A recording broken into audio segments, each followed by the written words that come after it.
Last week I made a video about the so-called Prigozhin Putsch, in which the former chef and now head of the Wagner PMC, Yevgeny Prigozhin, used his mercenary group to launch an attack on Moscow, before turning back at the last minute some 200 kilometers from the capital, saying, "Right now, the moment has come when blood could be spilled. Therefore, understanding all the responsibility for that fact that Russian blood will be spilled on one side, we are turning our convoys around and returning back to our bases."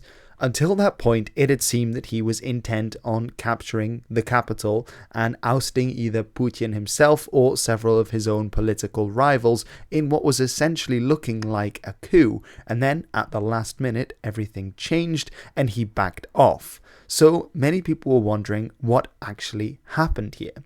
Well, the peace deal, as it's being called, was brokered by the president of neighboring Belarus, Alexander Lukashenko. And in this deal, he said that he managed to get Prigozhin to back down, to agree terms with Putin, and in exchange, Putin and the Russian government would not follow through with charges of treason and treachery that were being leveled against what Putin had described himself as mutineers. Now, Yevgeny Prigozhin, as part of this deal, would be given safe passage to Belarus to be a guest of Alexander Lukashenko. So Prigozhin would go to Belarus, but what would happen with the Wagner Group was a little bit less clear. It was said by the Russian Ministry of Defense that the Wagner Group had returned to their own positions in Ukraine, but that to those who had not taken part in the mutiny, jobs would be offered in the actual Russian defense forces instead, so in the Russian army, they could sign a contract there. However, none of those who had taken part in the Prigozhin Putsch would actually be prosecuted, as had been stated already on the 24th of June when this all kicked off. However, there was also a third option, which was to join their boss Prigozhin in Belarus. And it's not clear how many of the Wagner Group will take up that offer. Some people in the Wagner Group organization were actually releasing very angry voice messages saying that they were very disappointed that Prigozhin had stopped right outside Moscow on their so-called March for Justice. In any case, this seems incredibly lenient that the Russian government, who even hours before had been calling this treason and that they had to fight to avoid a civil war and that these were mutineers intent on stabbing Russia in the back, and then they apparently let this all go, were very lenient and said no one will be prosecuted. The leader of essentially a coup would be allowed to go to a neighboring country and would face no charges whatsoever, especially when you see the Russian record with more peaceful protesters and opposition voices who are dealt with incredibly harshly. This seemed to many like there was something more going on behind the scenes. One answer that I saw, or one suggestion for what might have happened, was that this was pre-planned between Putin and Prigozhin together to achieve a certain aim. What exactly this aim was isn't exactly clear, but one suggestion was that the idea was to have an excuse to get Prigozhin into Belarus without seeming like a military maneuver. This would then mean that because Belarus has been a firm ally of the Russians and at several points has looked like it may be joining the war and invading Ukraine itself, Belarus has until now remained neutral in the sense that its soldiers are not fighting in Ukraine. However, some people were suggesting that this move of Prigozhin into Belarus would be a precursor for a Wagner-led invasion of northern Ukraine and a push towards Kyiv, as we saw at the very start of the war, except this time it would be led by Wagner soldiers, who appear to have had a better track record fighting against the Ukrainians in places like Bakhmut and elsewhere, rather than the regular Russian army soldiers who failed in the first attack on Kyiv. However, this seems unlikely for several reasons. The first is that the assault on Kyiv actually involved a lot of very well-trained and elite units of the Russian army and not just conscripts being sent in. In the first few weeks of the war, quite a lot of the VDV, the paratroopers, were sent into Antonov Airport or Hostomel, and around Kyiv in general, and they were unable to capture the city. So therefore, it's not the case that now there are far better trained soldiers that would be attacking Kyiv, whereas before there were not.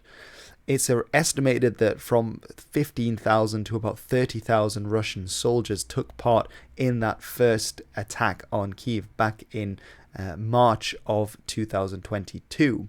Also, most of the Wagner Group have actually gone back to Ukraine and not to Belarus, and so it seems unlikely that they are building up forces in Belarus to mount an assault to the south and attack northern Ukraine again. Furthermore, the whole idea that they needed a pretext to send Prigozhin and the Wagner Group into Belarus to make it look like he had mounted a coup against Putin, but that it wasn't some kind of normal military maneuver, doesn't really make sense, because the eyes of the entire world were on the Prigozhin Putsch and its aftermath, including, of course, the Ukrainians, who followed the situation very closely and, of course, are monitoring with their border guard service what's going on across the border in Belarus, also with the aid of Belarusian partisans who are also working on that side of the border and feeding information to Ukraine. And so the idea that this would actually cover up a pre-planned move of Prigozhin and Wagner fighters into Belarus to then invade Ukraine doesn't really make much sense in the long term. This is echoed in a statement by Volodymyr Zelensky, the president of Ukraine, who did not think that the deployment of Wagner forces and the creation of a Wagner base or multiple bases in Belarus would be a significant threat to Ukraine for these reasons, as well as the fact that there currently are very few Wagner fighters in Belarus itself, and so they'd be incapable of actually mounting an invasion themselves. So it seems that this is unlikely, and even if they did, the Ukrainians have been stationing many units on that northern border with Belarus for quite a long time in anticipation in case Belarus did decide to join the war, which I still think seems unlikely, especially as Lukashenko is trying to portray this picture of himself as being a peacemaker between various sides. Given how poorly the Russian invasion of northern Ukraine went the last time around, it seems unlikely that at this stage in the conflict this would be something that the Russians, and potentially in connection with Belarus as well, would be considering at this moment in time, as they are facing off against the Ukrainian counteroffensive in the south, which, although its progress has been slow, obviously requires a lot of attention, given that the Russians have lost a lot of the territory that they managed to conquer in particularly the south, as well as in the north with the Kharkiv counteroffensive that was launched. The idea that this then was some kind of pre-arranged kind of way in which to gain political favor or to gain a military advantage by having this putsch seems incredibly unlikely because of the weakness that it shows in the Russian system. There was not much fighting back from many Russian army units. There was some skirmishing that went on, and largely it was the air force that attacked the mutineers, and they shot down 8 different aircraft themselves, killing it's somewhere between 12 and 15 Russian airmen, which does not look good at all. Neither does the fact that there were mutineering Russian mercenaries 200 kilometers from the Russian capital, and they hadn't been militarily stopped. It's only because of the intervention of what really is a very junior partner to the Russians, the president of Belarus, Alexander Lukashenko, that in the end this was stopped. And so this portrays Putin and indeed the entire Russian state in a very weak light. It doesn't seem like Prigozhin has fared particularly well from this either, which makes me think that this was a genuine agreement that was reached with the help of Lukashenko instead of something that had been pre-agreed, because neither side comes off well. He essentially loses control of the mercenary organization as it will continue to fight in Ukraine, whilst going to the smaller neighbor of Russia, where ultimately he isn't safe either in case Putin or others did want to get retribution. The kind of language that was being used on the day certainly felt like it was real and that punches were not being held back. If we look at Putin's first address to the nation, he was speaking along the lines of saying Therefore, any actions that split our nation are essentially a betrayal of our people, of our comrades in arms who are now fighting at the front line. This is a knife in the back of our country and our people. And this does not look like he is trying to save any face for Prigozhin or the action of the mutineers, which maybe is what we would expect if they had genuinely been working together. Because now, by letting Prigozhin go, he is essentially on record as having said that he is letting the man who held the knife to the back of the country escape without retribution, which does not go well. If we look at the words of Alexander Lukashenko, we can see why what he gets out of this deal, which is essentially saying that they can help to rebuild the Belarusian army. And he says if their commanders, referring to Wagner, come to us and help us, they will tell us about weapons, which worked well and which did not, and tactics, how to attack, how to defend.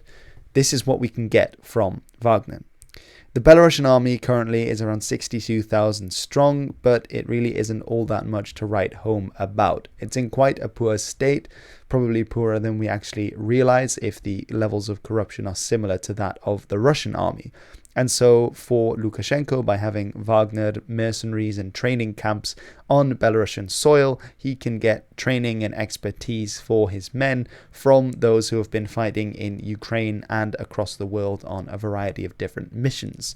However, the danger, of course, is that what Prigozhin failed to do in Moscow, which is to mount a coup against the government, he might succeed to do in Belarus. And there has been some speculation that this may have been why Putin sent him there, to sort of have a knife at the throat of Lukashenko to force him into a union with Russia or to force him into invading Ukraine.